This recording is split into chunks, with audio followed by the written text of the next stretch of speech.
Good morning, જય શ્રી કૃષ્ણ, જય માતાજી. સ્વાગત છે તમારા બધાનું મારા એક ફ્રેશ વિડીયો બ્લોગમાં. આજની દિવસની શરૂઆત થઈ ગઈ છે. આજની દિવસની શરૂઆત તો જો વહેલા થઈ ગઈ હતી. કામ કરી લીધું, નહીં ધોઈને દીવાબત્તી કરીને કમ્પ્લીટ થઈ ગયા છીએ. અને જો આજે આ ફ્રીજનો વારો લેવાનો છે. તે ફ્રીજ તો જેટલું ગંધાતું છે એ બધું સાફ કરવાનું છે. એ બધું કાઢીને મૂકી દીધું છે બધું. અને હવે સાફ કરી લઈએ. પહેલાં બરફ બધો બહુ થઈ ગયો છે. જો બતાવું તમને બરફ કેટલો બધો થઈ ગયો છે. જો ફ્રીઝરમાં બરફ થઈ ગયો છે. અને જોજો કેટલું ગંધાતું છે બધું. તે બધું સાફ કરવાનું છે. આ બધા ખાનાને એવું કાઢીને મૂકી દીધું છે બધું. જો આ બધું કાઢ્યું છે ફ્રીજમાંથી, બધું શાક ને આ બધા મસાલા આજે ઘસવાનું છે બધું. હવાના વાસણો બધું પડ્યું છે પ્લેટફોર્મ ઉપર. અને આ બધું ઘસવા કાઢ્યું છે. ઘસીને સાફ કરી દઈએ બધું. જો બધું ફ્રીજ ઉપર ને હોય ને ફ્રીજમાંથી બધો માલ સામાન કાઢી દીધો છે. બસ બરફ ઓગળે ને એટલે સાફ કરી દઈએ. એટલી ઘડી આ વાસણ એવું સાફ કરી દઈએ. ચાલો બરફને બધું ઓગળી જાય એટલી ઘડી વાસણ એવું સાફ કરી દઈએ. થોડું ઘણું ઘરમાં હરખું કરી દઈએ. મશીન તો ચાલુ કરી દીધું છે અમે કપડાનું. તે મશીન તો કપડાં ધોવાય છે.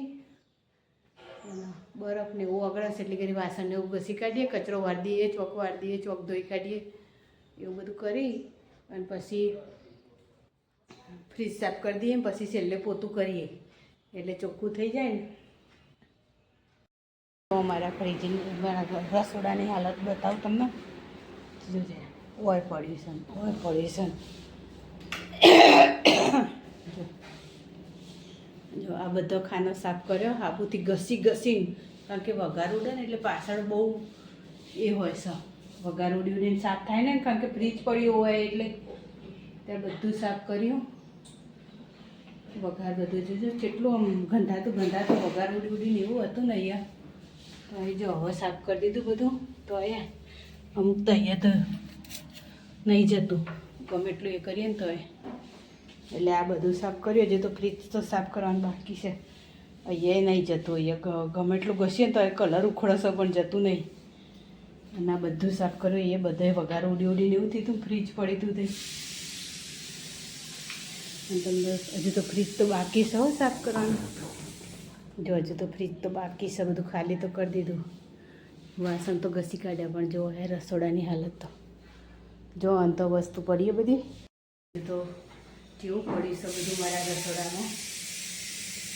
ટેબલ પર ચડીને તો પેલું બધું સાફ કર્યું. મંદિર એવું તો બધું કાલ કરી હતું. આજે હવે ફ્રીજનો વારો લેવાનો છે એટલે હવે કરી દીધું સાફ.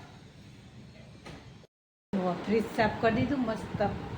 બધું ખાનાએ લગાવી દીધા ઘસી અને સાફ કરી દીધું. આ શાકભાજીને ખાનું મૂકી દીધું.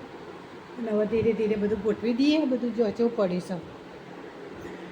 જો રસોડામાં તો ચેવું પડ્યું છે બધું. હજુ તો આ બધું ગોઠવવાનું છે. મસાલા બધું ગોઠવાય તો જ્યું. પણ હજુ જોજે કચરો કેટલો પડ્યો છે. પ્લેટફોર્મ તો સાફ કરી દીધું. પંખો બંધ કરી દઈએ. પંખાનો અવાજ બહુ આવે. જો હવે કચરાવાળીને પોતું કરવાનું. જો પેલો એટલો કચરો કાઢ્યો ફ્રીજમાંથી ને બધા. એ રહ્યો ને એટલો બધો કચરો કાઢ્યો છે ફ્રીજમાંથી ને ફ્રીજ પાછળથી. હજુ તો આ બધું વાળવાનું છે ઠેઠ ઊંધી ઘરમાં. કચરાવાળીને પોતું કરવાનું બાકી છે. જો ફ્રીજ મસ્ત સાફ કરી દીધું. મેં ગોઠવીએ કાઢ્યું. હજુ ચાલુ નહીં કર્યું. થોડી વાર રહીને ચાલુ કરું. કામ કરતાં 12:30 થઈ ગયા. હવે રસોઈ કરવાની ચાલુ છે. જો શાક બનાવ્યું અને બાજરીના રોટલા કરી દીધા. યાર તો બીજું કશું બનાવી નહીં. શાક અને બાજરીના રોટલા મિક્સ શાક બનાવી દીધું. હવે ચોક વાળ્યો ને ચોક ધોયો ને ચોકમાં બધો ભંગાર હતો એ ભંગાર આલ્યો ને એ બધું સાફ કરી દીધું. હજુ તો ચોકમાં બધી પેલું કુંડું થોડું આગું પાછું કરીને માટીને એવું બધું ધોઈને માટીને બધું હરખું કરી. હજુ તો હુકાશે એટલે ફરીવાર ચોક વાળવો પડશે. કારણ કે માટી બધી હાવેણાથી જાય નહીં ખરબચરું સાથે. એટલે હવે થોડી વાર રહીને પછી સુકાઈ જાય ને હવે વધની વેળાને એટલે વારી કાઢે. અને જો ફરી વાર પણ હું નાહી. એક વારની તો નાહી હતી ને બીજી વખત નાહીને હવે રસોઈ કરું છું. હજુ તો પોતું તો કરવાનું બાકી છે. ઘરમાં તો કચરા વાળી દે. પોતું બાકી છે. હવે ખાઈ પી અને પોતું કરીશું તો ઘડી ચાલશે. હવે દક્ષુભાઈ આવશે એટલે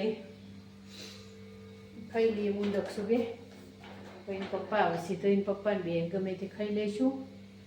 જે આવે એ બધું હરખું કરી દીધું. આ થાક લાગ્યો છે પણ હવે પોતું તો કરવાનું છે. બીજી વારનું મશીન ચાલુ કર્યું. એક વારનું તો કર્યું હતું ને બીજી વારનું મશીન ચાલુ છે, એટલે એવો મશીનમાં કપડાં ધોવાય છે. ધોવાઈ જાય એટલે મૂકવી દઈશું. જો આપણા બાજરીના રોટલા ચડીશી અને મિક્સ શાક કરી દીધું છે. અને હજુ તો પોતું તો બાકી જ છે, તે કરીએ હવે. જો મશીન ચાલુ છે અને એક વારના તો કપડાં મેં મૂકવી દીધા છે બહાર. જેટલું બધું ભંગાર કાઢ્યો ને બધું પ્લાસ્ટિક બધું આટલો મૂકવ્યા છે. પ્લાસ્ટિકને બધું આપી દીધું ભંગારવાળાને. દિવાળી મેં વદળા આવી, આખું ટોળું આવી ગયું. એ તો બધા જો આ કચરો ફેંદ્યો હતો તો એ બધું ભર્યો પાછો, અને તો બેઠ્યો છે. આખું ટોળું તો અહીં થઈને હવે બધું ફેંકતું બધું આગળ જ્યું. પણ આ એક બેહી રહ્યો. તો અમારા સોસાયટીમાં દિવાળી આવી જાય એવું લાગે છે. હવે બધાએ ઘર શણગાર દીધો છે, દીવાને એવું કરી દીધું છે. આજે વાઘ બારસ છે તો બધાને વાઘ બારસની ખૂબ ખૂબ શુભકામના. કાલે ધનતેરસ છે તો બધાના ઘરમાં સુખ શાંતિ સમૃદ્ધિ રહે, માતા લક્ષ્મી બધા પર પ્રસન્ન રહે એવી પ્રાર્થના. ચલો મારા સોસાયટીનો માહોલ બતાવું. કર્યા છે મેં પણ એક દીવો કરી દીધો છે, હજુ તો બીજા કરવાના બાકી છે. જો આ બાજુ બધાએ શણગારી દીધું છે, દીવા કરી દીધા બધા ઠેઠ ઊંધી. જો જગમગ થઈ ગયું છે. આપણે દીવા હવે એક કરે છે, બીજા બધા દીવા કરી દઈએ. આ બાજુ કેવું બધું શણગારી છે બધા. આ આસોપાલવ છે ને એટલે મારે દેખાતું નહીં બધું, નકર ઠેઠ ઊંધી બધા લાઇટો બાઇટો બધું કરી દીધું. જો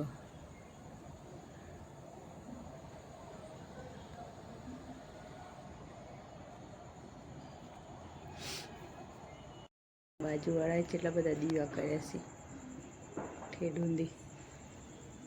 અને એના હોમેવાળાએ તો બધા જો લાઇટો બધું કેટલું મસ્ત કર્યું છે બધું. દેખાય અમારી સોસાયટી લાઇટો થઈ જાય આખું ઠેઠ ઊંધી બધા લાઇટો સન બધાએ લાઇટો કરી દીધી. આ બાજુ બધાએ બહુ કરી છે. મેં દીવા કર્યા હતા પણ રસોઈ કરીને એટલે ઓલવાઈ ગયું બધું. એક દીવો રહ્યો ખાલી.